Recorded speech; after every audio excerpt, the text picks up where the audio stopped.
enigo ozu yabụ ezinụlọ mmadụ atọ ndị nke nwụrụ na yabụ ụlọ nọnọdụ nso a wee daa na Nnewi n'ọnwa gara aga bụ ndị eniri ozu ha na mbarabịa ha dị na Nimo n'okpuru ọchịchị ime obodo Njikọka na Anambra steeti.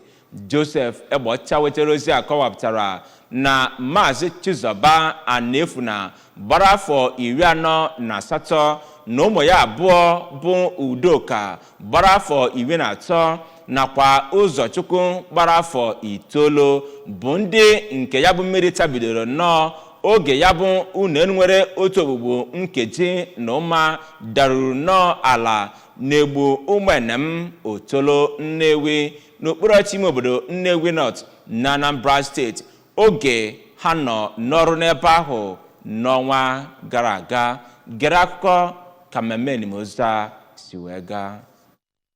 Otu onye bụ onye azọpụtara na ya bụ ihe mberede ụlọ dara ada dịka edupụtara ya na ya bụ ihe mberede ụlọ dara ada bụ nke aka na-arụ arụ oge edupụtara ya ma duga ya n'otu ụlọ ọgwụ dị na Nnewi. Ebe ụfọdụ na-akọwa na ya bụ nwa amadi bụ onye na-ahụ maka ịlụ ya bụ ụlọ dara ada. Ụfọdụ ndị maara ya bụ nwa amadi nakwa ndị ezinụlọ ya kọwara na ọ bụ onye ọrụ electrical engineer azụrụ azụ ma bụrụkwa onye nọ n'ọrụ ya na ya bụ ụlọ tupu ihe ọdachi ahụ adabido ya. Ka ụlọ ọrụ ABS buchara akụkọ maka ya bụ ihe mberede, okwupụta okwu ndị uwe ojii na Anambra steeti bụ Tochukwu Ikenga kọwara na ndị uwe ojii egechigo ya bụ ogige ma gaa n'iru ijikọ aka ọnụ ya na ndị ọ dị n'aka iji chọpụta ihe mere ya bụ ihe mberede ụlọ jiri daa iji hụ na ha mere ihe kwesịrị ka eme iji gbochie ihe ọdachi ahụ. O doghị anya na ya bụ nyocha ndị uwe ojii abụrụla nke emechara ọbụna dịka ụfọdụ mmadụ nọ na-akọwa na ihe gbasatara ụlọ ọdịda bụ nke akabeghị zọpụ njem ọkpa iji hụ na ọ kwụsịrị na steeti a. N'okwuchukwu ya na mmemme ofufe nru maka iri ozu ndị ahụ nwụrụ anwụ ka Evangelist Chimezie nwa nke mmadụ nke sitere ụlọ ụka Ark of God Covenant Church n'Imo nọrọ chetara ndị mmadụ gbakọrọ ebe ahụ na ndụ mmadụ nọ n'ụwa na-agafe agafe nke kpatara onye ọbụla ga-eji nwee nchegharị zuru oke n'ime onwe. Ka ọ na-agwazi nna ya nakwa ụmụnne ya ndị abụọ nwụrụ anwụ ka ha laba n'udo, ka Obinna na-efuna gbara afọ 5 nọrọ kọwaa na nna ya bụ onye ọrụ oziọma ma bụrụkwa onye na-arụkwa ọrụ electrical engineering oge ọ nọ ndụ